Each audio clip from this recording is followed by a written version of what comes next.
Yeah, I love great. doing stuff like this. Just talking to the bloody cows go home. Is that an expression? I'm terrible with expressions. Cows that go hasn't home. been- Yeah. I was like, Because cows don't ever go home. I was gonna. Wait, where is a cow's home? Oh, they don't have one. Wow, that's actually quite deep. Isn't it? I'm Simon Blake, and this is Just About Coping. Last week I spoke to Ruby Wax, and this week my second guest on Just About Coping is journalist, campaigner and activist Alexander Leon. Featured in The Guardian, BBC News, The Independent and Pink News, he describes himself as an LGBT+, anti-racism and mental health awareness activist. In the daytime, Alexander works for the Kaleidoscope Trust, which is a leading charity working to uphold and advance human rights and equality for lesbian, gay, bisexual and trans people internationally. Alex and I had a fantastic conversation about his experience as a gay man, about his ethnic identity, about prejudice, about racism, about activism, about mental health and well-being. If those topics are things you're interested in, then I think you're going to enjoy this one.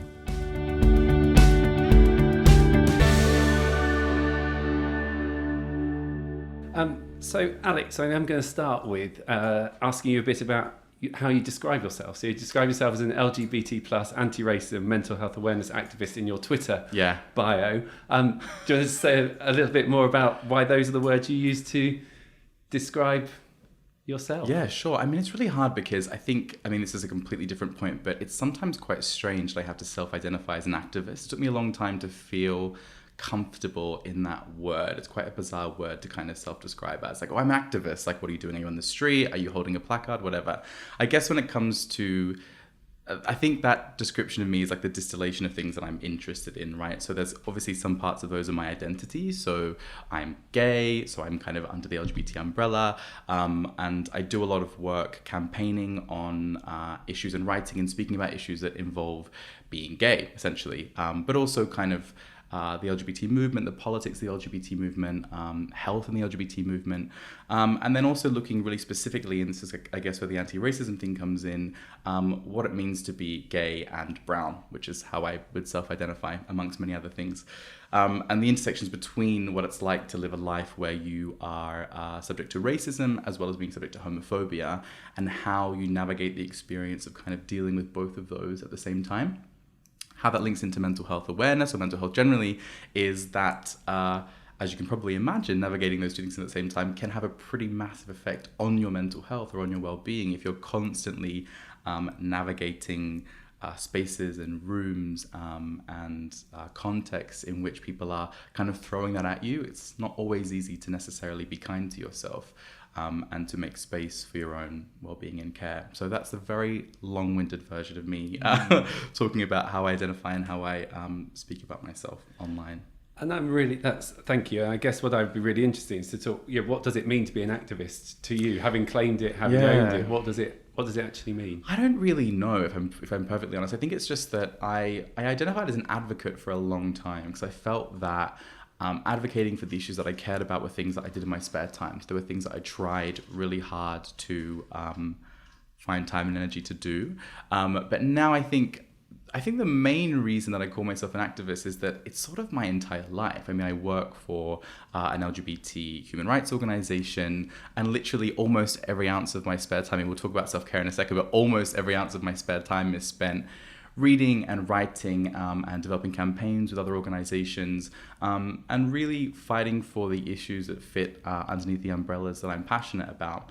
But I don't know, what is an activist? I think the definition has changed probably quite a lot. And I also find that sometimes I'm struck by people who self-identify as activists that I'm not necessarily sure that I would myself call an activist, if that makes sense. I think sometimes we are erring into this idea that having a social media account where you post a selfie and then underneath the selfie you're like, oh, gay rights, despite being lovely, isn't necessarily a form of activism. So I think, interestingly, we're actually caught in a conversation which doesn't really have an answer. I don't really know what an activist is, but I kind of hope that the work that I do and the things that I put out into the world are leading to positive change. And so I guess that, in my mind, constitutes change constitutes activism, sort of, right? Yeah, absolutely. I mean, that is what activism is about. Yeah, It's about creating change. And I guess one of the first times that I ever heard something that you had done was your YouTube video about the black and brown stripe on the Pride flag. And that to me is very clearly activism. You're saying, cool. It's you need to get a grip. You need to think about and understand these issues and how it impacts on people's well-being. And I guess just using that as an example of something which you care about. You talk about experiencing racism and experiencing homophobia yourself, and about the impact of that on well-being. What did it feel like when you saw people's outrage about these stripes on the flag? I mean, I wish I could say I was surprised, but I wasn't. I think it was actually quite, when I was making that video, I mean, I spent an entire weekend writing a script. I mean, I'd been thinking about it for a long time, and then I thought I need to put my thoughts into action, writing a script, filming, editing. And I actually had a point when I was writing the script where I began to sort of break down, like really break down, crying. And I think the reason was that I realized that I wasn't even surprised. I wasn't, I'd seen all this kind of anger and vitriol around the fact that the brown and black striped flag was going to take over the original Pride flag, and all this kind of like hullabaloo about something which didn't feel to me like anything controversial. I mean, the flag exists in order to give people who are people of color and LGBT plus a symbol, like a symbol just to acknowledge our existence. And the fact that people were getting so worked up over its existence was actually quite upsetting to me, but at the same time, I wasn't surprised. There's a kind of resignation that comes with having to deal sometimes with the same people telling you the same thing over and over and over, i.e., even any kind of symbol of your existence is somehow affronting to me, or somehow taking up space in my world. That being said, I found the video a very empowering piece of work to do, because it allowed me to vocalize my thoughts, and it allowed me to kind of work through, I guess, that resignation and turn that resignation into something a bit more productive, which was, I guess, a conversation.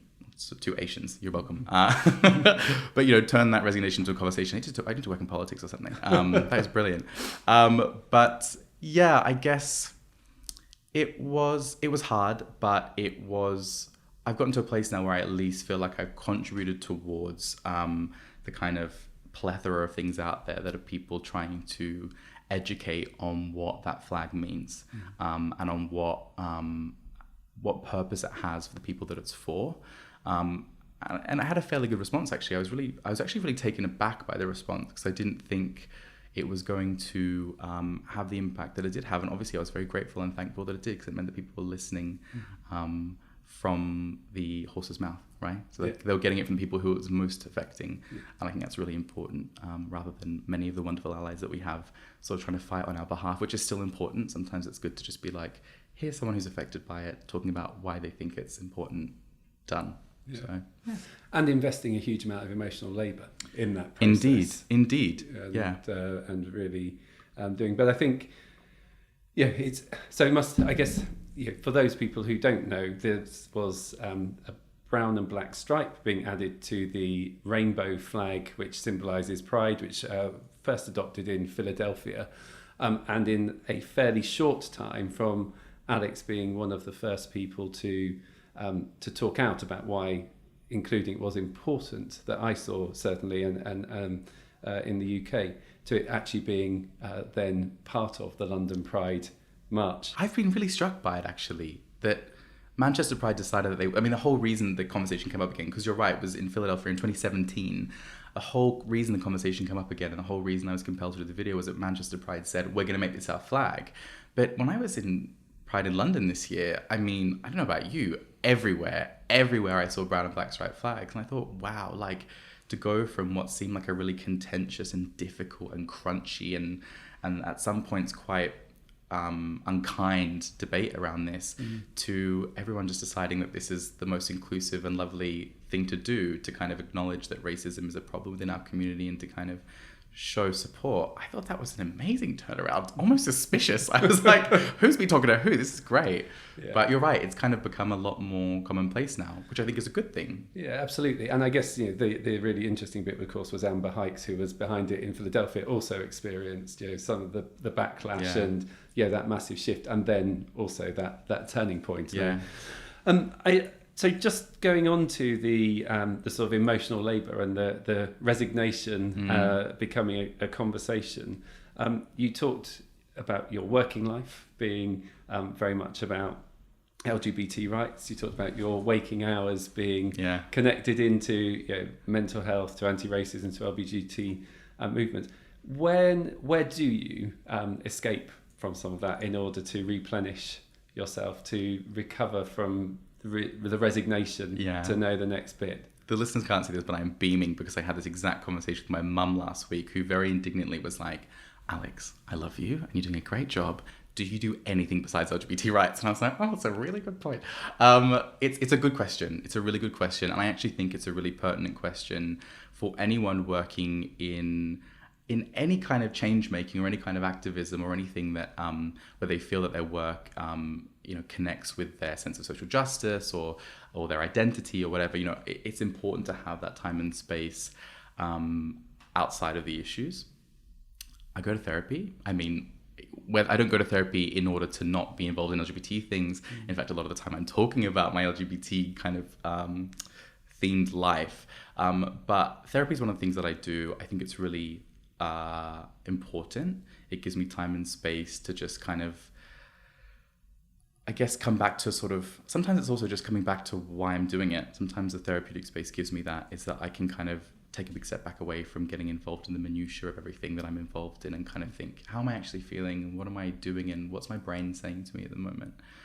I meditate fairly often. I wouldn't say that I meditate every day. I'd like to say that I meditate every day, but I live in London and everyone is running around like a bloody, I was going to say horse on fire. That's absolutely not the expression. Like a house on fire. I have a terrible habit of getting expressions wrong. Horse on fire is one of the most graphic.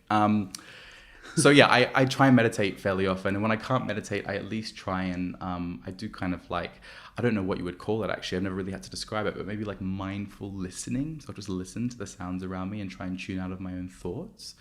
And also, and I think quite importantly, I have really deliberately pursued meaningful friendships, actually, which might sound a bit strange. You don't really often think of your like interpersonal relationships as a form of care or self-care or giving yourself time and space to kind of chill out. But I think it's actually something really, there's been something really rewarding for me in developing friendships where I've been really upfront with my kind of wants and needs, and cultivating a very intimate and I guess loving friendship with people who I feel like I can rely upon in the same way that I would a family member or than I would with a significant other in a romantic sense. And I actually find that a lot of my space and time away from the noise in my head comes from those relationships and comes from the validation that is involved in reaching out to people and hearing about their lives and caring about their lives and showing that kind of mutual care. And that's probably for me the biggest one. I'm really lucky to have some really lovely friends who I can be 100% myself with and who I can be vulnerable around, which I think is actually difficult for a lot of us, myself included, right? Yeah. So yeah, I try and meditate. What did I say? I've already forgotten. I try and meditate, I go to therapy, and I just have great relationships that I invest in as well. Yeah. I read an article which you had written or had been written about you with your permission and you being interviewed the other day, where you talked a lot about being kind to yourself and to others and not forgetting to laugh. And I guess just be interested to pick up on that a little bit more. You talk about without kindness we can't go anywhere. Just tell us a bit more about that. I think the kind of obsession that I have with kindness, because it is an obsession. I find myself thinking about whether I'm being kind or not all the time, comes from a place of having not been taught to be kind to myself, right? So as an adult, I've had to kind of look back, and part of this has been through therapy, and part of this has been through reading up on the issues around sort of queer politics and queer psychology and things like that, and realizing that I kind of grew up in a world where I was constantly internalizing ideas around myself that were not kind, right? Whether that was because I was the only brown boy in my class, whether that was because I was the only gay kid in my class, irrespective of what it was, I think that my childhood was a barrage, kind of resisting and trying to hold fast in a barrage of what was a lot of kind of societal pressure for me to think that I wasn't enough or that I wasn't good enough. And so I have kind of stumbled through my adolescence and my adulthood having to train myself from really what felt like from sub-zero, right? To train myself to be actively kind to myself. And I'm certainly not at a point now where, sometimes it's funny because I talk about mental health so much that I think people think that I've got all the answers, and I don't, right? I'm very frequently unkind to myself and having to stop, take a big step back, contextualize, reach out to my friends, and they help me to kind of re-understand, not really a word, but they help me to kind of figure out my own worth again, right? But I think I realized the people that I have admired the most and that I value the most have been people that have been unfailingly kind even when it's really difficult for them to be, right? And I think there's a real strength and a resilience that comes from people who, maybe someone's wronged them, or maybe someone's done something really bad to them, but they still find forgiveness. And in forgiveness, I think, is kindness, right? Underlying forgiveness as a concept is kindness, because you're allowing that person you're kind of, letting go of any of the resentment or anger that you might feel. So I think for me, it's just such a simple life philosophy. And, I can't say that I'm at 100% killing it, 10 out of 10 kindness all the time, but I just think that if you fall back on that, am I being kind right now? It kind of, for me, it keeps me in check, because often I'm not, right? Sometimes I'm like, oh, yeah, fine. And then I have to sort of take a big step back and think, actually, that's probably not kind. Why am I not being kind? And then it's kind of like a gateway through which I can then interrogate maybe some of my own feelings or thoughts. But yeah, how do you feel about kindness? I have a postcard just on that corner that says "Kindness is power." I think it's one of the, and interestingly, of course, photos of horses. So the idea of horses on fire was also something. I did see you shut up. Yeah, whoops. Gonna get kicked out, aren't I? I think it is. I think it's absolutely true that one of the hardest things to be sometimes is kind to yourself. And having grown up as a gay man. And absorbed all sorts of reasons why you are not good enough. I completely empathise with that. But I also think the pace at which we process information and get inputs can sometimes just mean that you do have to actually say, what's the right response here, rather than what is my automatic response. And of course, your new exec director, I think, probably role models kindness in totally. Phil Pikima, just role models it in all sorts of situations. Lucky you. Very lucky. You make a really good point about the pragmatism of kindness, because I think you're right. We can't all be holding hands, singing Kumbaya, looking at the flowers every day, right? And I don't think any of us, there are people, but I don't think many of us purport to live a life that way. I think sometimes you sort of do have to be a bit unkind, or sometimes you can't be kind, and that's also okay. Talking about, one of the things that just struck me when you were talking is when I first moved to London, so I'm from, if you haven't heard my janky accent, I'm from Australia, I'm from Sydney. And one of the things that first struck me when I moved to London was the kind of, I guess, what's the opposite of kind of coldness and distance that a lot of people place on strangers operating in kind of central spaces. And I get that, right? Sydney is not a small town, there's plenty of people, but I was struck by how little people were able to give to each other off the bat. One of the things I love about Australia, it's smaller, well, it's not physically smaller, but it's smaller in mentality, let's say, and a bit parochial and a bit kind of country townish, but I do like striking up conversation with strangers, like at the supermarket. Oh, hey John, how you going? I love that, because I think that that's a sign of kind of shared and common humanity. And I was really struck when I first went to London. I was like, this is insane. People don't even look at each other. But then since becoming a quote unquote Londoner, I kind of get it now, because there is a pragmatism to, you can't be you cannot possibly give 100% of yourself to everyone all the time, because then what happens to you? You deplete yourself of your own sort of love and care. And one of the things that I find that a lot of queer people suffer from, which is, I guess, tangentially related to this, is that I know a lot of queer people who are really kind. They're really, really kind, but they don't allow for that kind of 10, 20, 30% of kindness to stay in their tank, to absorb into themselves. They just give and they give and they give and they give, and they push their kindness onto others, often to great benefit of the other people, but they don't allow any of it to kind of sink in. And if you don't allow any of it to sink in, that kindness is kind of empty, right? It doesn't come from a place, it doesn't come from a solid foundation, it comes from a shakier one. So there is a pragmatism to kindness. It's not as easy as just like be lovely to everyone all the time. You can't, right? You just can't. But you can also do some really difficult things, but with kindness. So I think there's that bit, isn't there, which is being kind and looking through a prism of kindness does not mean never making difficult decisions or having difficult conversations. It just means, I remember doing a training course where we often talk about confidentiality and challenges, but basically someone just said, the best way of describing this is look at each other with kind eyes for the next 5 days and we'll be fine. And it was like, actually that's probably one of the best ways of thinking around some of that. You talked about Australia, about Sydney, and so I grew up in Cornwall, but interested, when I was in Sydney for a month, I knew a lot of more people than I knew after 9-10 years in London. It was really striking. Talked a bit about, or you hinted towards masculinity, and I guess in some ways Australia and the UK have some similar traits around what they expect around gender and gender norms. Do you any observations that you have around that sense of masculinity, where there are things that are the same, things that might be different from, and its impact on well-being, I guess? I mean, one of the things that I was really, you referenced before a piece that was done by Colourful, who profile queer people of colour doing interesting and cool things, if I may so self-describe. And one of the things that I was really struck by in that conversation was we talked a lot about gender norms and gender roles.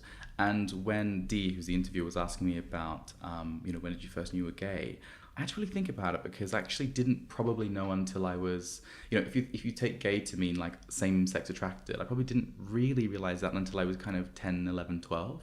But much earlier than that, I realized that I kind of didn't fit in, or I didn't belong. And that was to do with the expectations placed on me because of my gender, right? So I have this very kind of vivid memory of walking around the playground and not wanting to play with the boys because they were kind of playing handball or something, and I was like, I don't really want to do that, but knowing that I probably shouldn't play with the girls, right? And I'm like 5 at this age, and knowing that maybe that's not the right thing to do, and maybe that's not what's expected of me, in a very simplistic way. And that also, I think that that speaks to, at least, how often the idea of being actually LGBT or LGBT plus is kind of mixed up in or related to gender as, gender conforming to your gender, whether you're trans or not. I think a lot of, butch lesbian women, a lot of effeminate gay men have to really grapple with the expectations placed upon them by their gender, and how they kind of resist against those without dealing with a whole barrage of just stuff. I was going to say a rude word, just bad stuff, right? As for whether Australia is any different to the UK, I think it's really hard for me to know, because I think I've lived different periods of my life in the different countries, and I think I really grew up around some really traditional understandings of what masculinity means. Funnily enough, not from my father. My father's quite, there are some kind of pillars of masculinity that he definitely kind of stands by. He's very stoic and he's very unemotional, but he certainly didn't conform to a lot of the stereotypes, simply because he wasn't a white man, and so he had a slightly different understanding of his masculinity based on kind of his cultural touch points, I think. But also he is very spiritual. He's a massage therapist and a yoga teacher, and doing all these things which I think in Western culture might sort of, well, I don't know, it's hard. I'm trying to think of the last yoga class I went to and how many men were in there. A lot of these kind of spirituality seems to be often understood as kind of a more female thing, which I think is quite bizarre actually if you think about things like the Dalai Lama, but whatever. One of the things that I'm really struck by, and I'm struck by this because I experience it and continue to experience it, and a lot of my male friends have the same thing, is, and I don't know if you will relate to this, is that I think as men we're taught to be unemotional and stoic, and so when we're in need of emotional support or desperate to kind of emotionally express, we find ways of kind of holding it all in, right?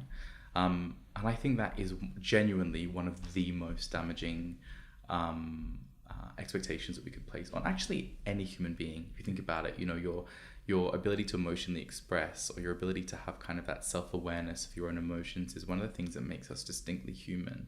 And then to turn around and police it and to say, but actually you're not allowed to let out that feeling in XYZ situation, or you have to go around the corner if you want to cry, or you have to, you know, to kind of place limitations on that, it's actually, you know, of course it's profoundly damaging, right? And it would seem, unfortunately, and I guess this would be possibly reflected in statistics around suicide, that, you know, men do suffer more from the consequences of those expectations, and often don't feel that they have the route to solve, to make that better, right? Which is, I would say, anecdotally, so often why you know, the rates of suicide amongst men seem to be higher than the rates amongst women. I think it's because we don't get told or taught how to emotionally express. We don't get told or taught how to be open and to let go. We always get taught that you have to hold it all in. So there is definitely a very profound link, I think, probably between gender expectations and masculinity as a kind of traditional masculinity as a concept, and mental health and well-being. And I guess if you were to just then think about some of that experience and the experience of racism, and how you that have processed some of that as an adult, if you were talking to yourself, I don't know how old you are, but if you were talking to yourself 15 years or so ago, when I was 3, I'm just kidding. That old. If you were talking to yourself 15 years or so ago, what would that kind talk sound like? You know, I actually have been asked this question before, and I really struggle to answer, only because I think this comes down to my life philosophy. I think that in order for me to have gotten to the stage where I'm enormously grateful and lucky to be sitting here speaking to you as some kind of expert, I mean, I'm really not an expert, at least when it comes to books. I'm really an expert in my lived experience, but as someone who has authority on this topic, let's say, I couldn't have gotten to where I am without having gone through the very difficult times that I went through as an adolescent and as a young adult. I think that you know, were I to jump in a time machine and be able to go back, I don't know that there's anything that I would have been able to say, you know, I think I kind of had to get to where I am now in order for, do you know what I mean? But I think one of the things that has been the most empowering for me is understanding that a lot of the difficulties that I faced in accepting who I am and being able to kind of fully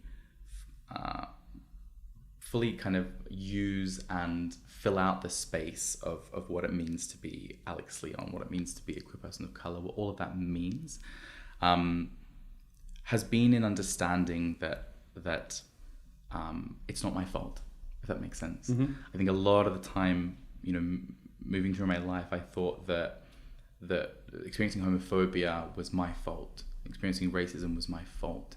Even after I came out of the closet and I was in sort of gay nightlife spaces and being either just dealing with straight up, you know, proper, angry, rude racism, or dealing with things like fetishization, which are kind of more insidious and subtle forms of racism, I still thought, even when I was like in my early 20s, like, but this is on me, like this is up to me and this is because of me. One of the reasons that I really like the word intersectionality, beyond it being a really important word to understand the experiences of people that sit on intersections of marginalized identities, was that it gave kind of formality and what's the word? It gave a kind of realness to an experience I had always felt, and it made me understand that although I was situated in the middle of it, I wasn't causing it to happen. You know, that discrimination can be institutionalized, and that it can be structural, and that it can be systemic, and that it's not up to me, one human being, Alex Leon, navigating through the world, to solve it all, or to fix it all, or to make it all happen or not happen. So I think, you know, let's say I'm jumping the time machine, I think I would try and impart something along the lines of, you know, these things are happening to you. You're not making them happen, and it's not your fault that they're happening. It's unfair that they're happening. It's really not fair. It's just not fair. But you know, there is, I guess it's, you know, it's society. Yeah. It's not on you. That would probably be the thing that I'd try. And that just reminds me of Matthew Todd in the book Straight Jacket, which is that sense of when you're being told it's you and you're trying to get away from you and you can't. And that impact on well-being, mental health. Massively. Really, we all really experience that still. I mean, I still have moments like that. Yeah. I think it's sort of, I think there is again like a kind of unfairness to it, I guess. Sometimes you know, when I'm in my kind of deep dark kind of hole, I'm like, this is unfair that I have to deal with this. It's not, you know, I happen to grow up in a world that wasn't particularly kind to people who look the way that I look and love the way that I love.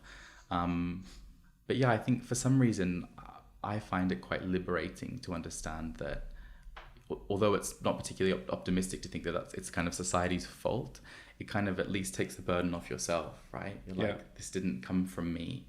And it sucks that I might have to kind of navigate the rest of my life doing it, but at least, you know, I don't know. At least you've got the starting point. Yeah, exactly. At least I understand how I'm situated within this and what I can do and what I can't do. So utopia. If you were, we're not going to get there. Okay. But if you had a magic wand that would give you one thing to try and create a better world in terms of people's mental health, in terms of their well-being, what would you go for? I think this is a really easy one for me. I think it would come down to inclusive mental health services. I think were we to achieve mental health services in this country which were as inclusive as possible, I mean, looking beyond the fact that they probably need to be a bit more accessible. But I think, you know, it is becoming clearer and clearer that being a part of certain marginalized groups or being a part of multiple marginalized groups, you know, really strongly affects or puts you at risk of poorer mental health. And so it seems quite strange to me that that's kind of not trickled down into our policy and our policies, I should say, and how we envision mental health in this country. I think, you know, my utopia is one in which being, let's say, a Black lesbian woman doesn't prevent you from feeling like you can go and ask your GP for therapy or for support with your mental health, and that you can go into the GP's office, or let alone a psychotherapist's office or a counselor's office, knowing that that person is not necessarily going to judge you or come from a place of judgment based on factors that you can't control about yourself, right? Yeah. So I think, you know, I don't necessarily know exactly how that happens. I'm not a policy wonk. I don't work for the government, nor am I a lobbyist. But I think that but maybe I should be all those things. But I think there is something to be said for making these services more accessible, but also just more inclusive. Because for example, you know, the therapy that I spoke about before, that's not on the NHS, because I felt it was really important for me to be able to go to someone who I didn't feel like I had to explain something very fundamental to me, which is my identity to. And, you know, beyond the long waiting time, that wasn't an option for me. So I'm very, very lucky in that I was able to put some money aside to pay for private therapy, but I'm really, really aware of the fact that not everyone is so lucky, right? So it's accessible then, a price point, definitely. Yeah. And then inclusive, knowing that the person there is going to like you for who you are. Well, but just not judge, right? Like, just not think, or at least have a sense or an understanding of where you're coming from when you're talking about things like, for example, internalized homophobia, right? And I think this comes in part with, you know, queer people and people of color taking up more room, taking up more space, and being more involved in everything from every level. Is that we're going to get to a point, I think, where psychotherapists are what's the word, compelled to be more aware about how marginalized identities interact with someone's well-being or mental health, because it will be part of the literature. It is already part of the literature, actually. I think it's just kind of, we're slowly getting to a point where people are understanding, or psychologists and psychotherapists are understanding how important these things are. So yeah, just coming from a place of non-judgment and a place of expertise and knowledge, right? Rather than being like, oh yeah, so you're saying that you don't like yourself because you're gay. Are you sure it wasn't about your parents? Like, I mean, fine, but like, actually I'm coming to you because I think that, like, you know, because I just came out of the closet or whatever it is, right? Yeah. Having that understanding. Okay. Yeah. I just have one other question for you now. If you were to think about a time when you were at your happiest, when you were listening to music, what song were you listening to? Oh, that's such a hard question. When I have to choose between things that I love, it's the paralysis of trying to choose. You know what? I'm actually going to say, so the song that I have loved the most recently, and the artist that I've loved the most, and this is not someone that is particularly new to a lot of people, is Lizzo. I don't know if you've heard of Lizzo. Oh, Simon, mate, you need to sort that out because Lizzo is incredible. So Lizzo is like what I would call self-help pop music. Okay. So her whole kind of message is about being empowered, being body positive, being confident and loving yourself. And those things all sound a bit strange to exist in a pop song, or at least exist in an album. But Lizzo has a bunch of really great songs. My favorite one is probably Juice, which is all about being incredible. It's just music that you're like, oh yeah, I am brilliant. And Lizzo did a really great concert recently, Tiny Desk concert it was called, where she said something which I actually thought was really profound. And don't forget her whole kind of mantra is around self-love. And she said, if you can love me, you can love yourself. And I thought that was incredible. I really thought that it was very simple, right? If you can pour all your love and energy and time and resource into loving a band or into loving an artist, then you have the capacity to love yourself, right? You've got all the tools there. You just got to turn the direction around and face them towards yourself. So I think Lizzo is going to be revolutionary. I mean, we need more pop music, which is like not about heartbreak. You know what I mean? Everything's like, oh, my breakup was bad. I remember when Free, Gay and Happy came out, which may age me particularly. I've never even heard of it. Pop song when I was about 20. And, but yeah, it was like this uplifting moment. So, yeah. Alex, thank you very much. Oh, it was such a pleasure. Love talking. Thanks for having me.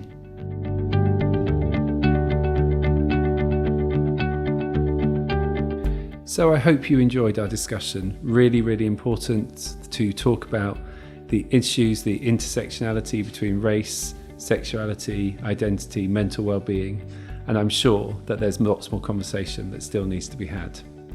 Alex's social media channels are linked in the description, and you can find out more about the Kaleidoscope Trust there too.